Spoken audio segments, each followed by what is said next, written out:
To change the frame of the lock screen wallpaper on Samsung Galaxy S24 Ultra, swipe down the top of the screen and then tap setting icon.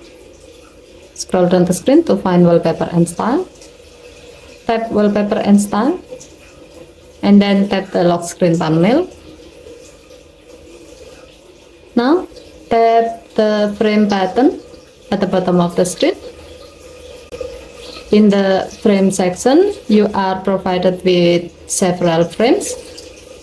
You can tap each of the frame to see how it looks like when it's applied.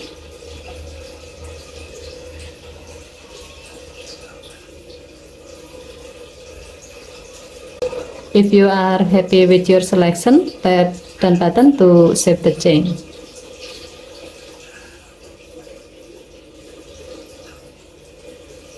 To see the result, go to your lock screen. As you can see, the main subject of your lock screen wallpaper has been put in the selected frame. Okay, thank you for watching. Please help to like and subscribe.